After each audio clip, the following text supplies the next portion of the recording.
Homens e mulheres são iguais diante de Deus, porém com funções diferentes.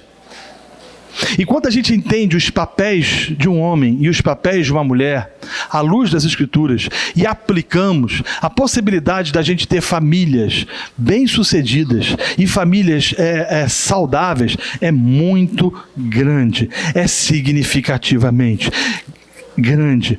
Ao homem foi dado o papel de cuidar, de proteger e de trazer à mulher provisão às suas necessidades. Lembra daquilo que Gênesis capítulo 3, verso 19 diz? Que o Senhor disse a Adão que do suor do rosto ele comeria o pão. É interessante que ele não fala isso para Eva. Ele fala para Adão. Do suor do seu rosto você vai comer o pão.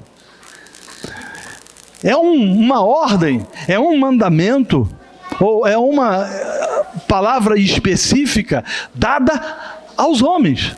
Ora, todavia, se os homens tiverem o seu papel relativizado, e se as mulheres tiverem o seu papel invertido, automaticamente você cria uma confusão na sociedade. É uma sociedade de homens que vivem dependendo de mulheres, que não saem da barra da saia de suas mães, homens que não querem trabalhar, homens sem iniciativa, e isso acaba reverberando na igreja. Vamos parar para pensar, e eu trato disso no livro. Você vai fazer uma reunião de mulheres hoje na igreja, por exemplo, convoca as mulheres para uma reunião de oração, aparece 473 mulheres. Você faz a mesma convocação para os homens, aparece meia dúzia de 3 ou 4. O pastor chega para a igreja e fala o seguinte: gente, nós vamos precisar fazer um mutirão para dar um geral aqui na igreja, porque semana que vem a gente vai ter uma conferência e a gente precisa fazer isso. 977 mulheres aparecem, 12 homens chegam juntos. É impressionante. Homens perderam iniciativa, porque deixaram de observar as Escrituras, deixaram de fazer da Bíblia lâmpada para os seus pés, deixaram de observar aquilo que as Escrituras têm a dizer. Homens são diferentes, mulheres são distintas dos homens. Homens foram chamados para estar à frente de trabalho, homens foram chamados para servir, homens foram chamados para liderar, homens foram chamados para proteger suas mulheres. Há um pastor, e eu menciono a frase dele no livro, um pastor presbiteriano muito antigo, reverendo Ludigero. Ele fala o seguinte, que quando ele era novo, ele aprendeu do pai, que quando ele saía com a mãe, ou saísse com a mãe ou com a namorada à rua, ele deveria colocar a mãe ou a namorada do lado de dentro da calçada, porque se viesse um carro ou alguma coisa, ele sofresse.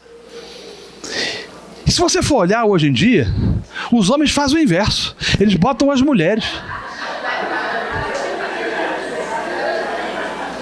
Uma pesquisa nos Estados Unidos, da década de 60, dizendo a respeito da violência. Por exemplo, se alguém entrasse numa universidade e tentasse atirar em outra pessoa, os homens se embolariam com aquele rapaz, mesmo que aquilo lhe custasse a vida, mas não permitiria que outros fossem mortos. Hoje saem correndo. Eu vi um vídeo na internet de um homem gritando com medo de rã. Homens com medo de barata.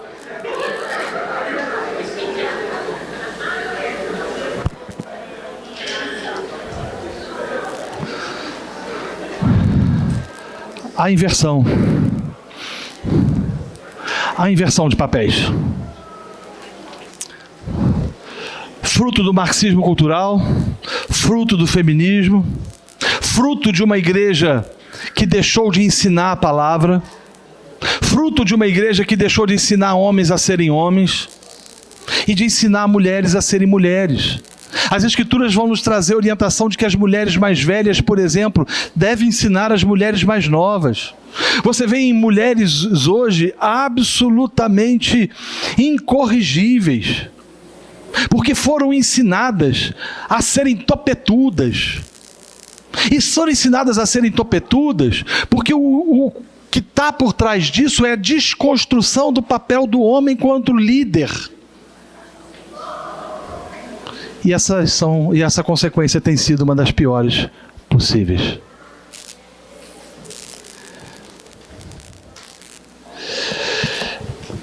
O exemplo de provisão, como eu disse, vem do Senhor. E afirmo e reafirmo. Durante séculos a fio, o nosso Deus tem trazido o alimento e sustento para a sua igreja. A gente pode afirmar que a noiva de Cristo está viva e seguirá assim até as bodas do Cordeiro, simplesmente pelo fato de que possui um cabeça, e eu vou usar uma palavra aqui, responsável, que ama, lidera, cuida e provê. Homens, nós precisamos ser responsáveis. Quantos dizem amém?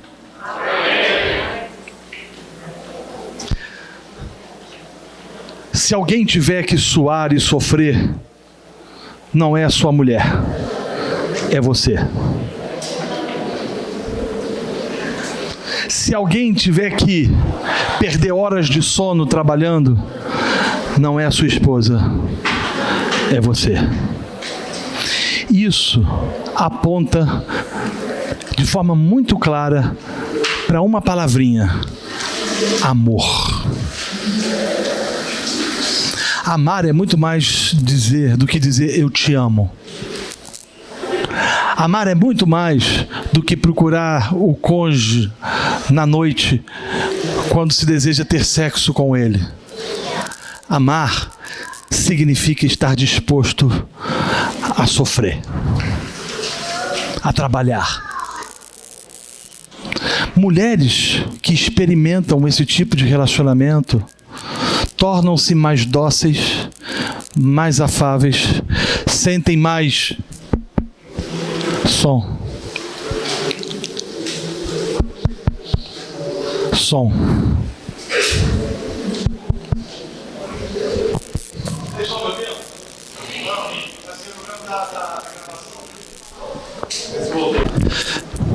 Mulheres, voltando, que se sentem amadas, cuidadas e que percebem que seus maridos dedicam-se ao trabalho a fim de que elas tenham uma vida juntamente com seus filhos digna, se sentem mais protegidas. Mas aqui eu queria abrir um parêntese.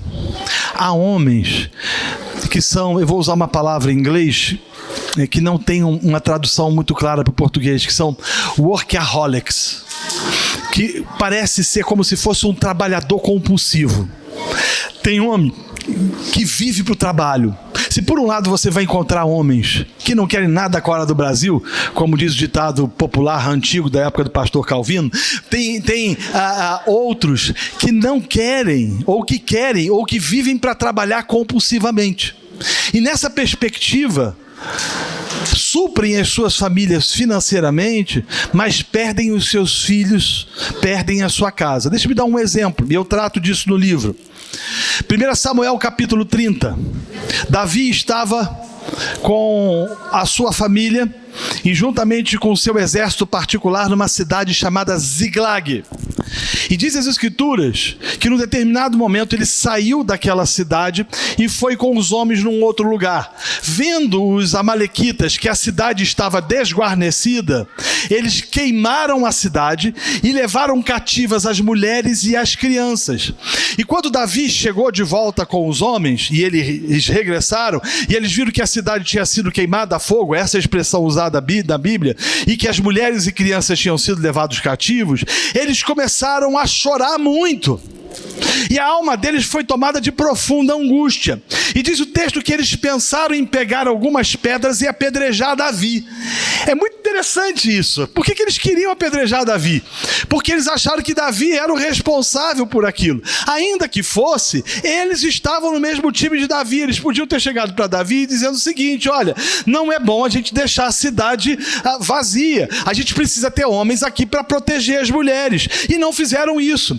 E quando a cidade ficou desguarnecida e os amalequitas capturaram os familiares deles, eles procuraram um culpado. Repare, é assim que alguns homens agem. Alguns homens trabalham, dedicam a sua vida ao trabalho, porque a cabeça deles é somente dinheiro, deixam os seus filhos desguarnecidos, deixam as suas famílias desprotegidas, e aí quando os amalequitas dão com ímpeto e levam embora os filhos e o casamento, procuram um culpado, e não assumem que a culpa é dele. É interessante, eles pegaram pedras para apedrejar Davi, e aquele pessoal era o mesmo pessoal que tinha estado com Davi nas situações mais difíceis do ministério de Davi, ou da vida de Davi. Contudo, quando o cerco fechou em cima deles, eles procuraram pedras. Repare, há homens que são sempre, ou que vão agir dessa forma. Se a menina está com um problema e ela está vivendo uma vida desregrada, há muitos homens que falam o seguinte para a sua mulher: tá vendo? Você não cuidou bem dessa menina, olha o que deu. Quantos não são os homens que falam: olha, esse menino não quer nada com a hora do Brasil, não está estudando, não quer nada, olha o que deu.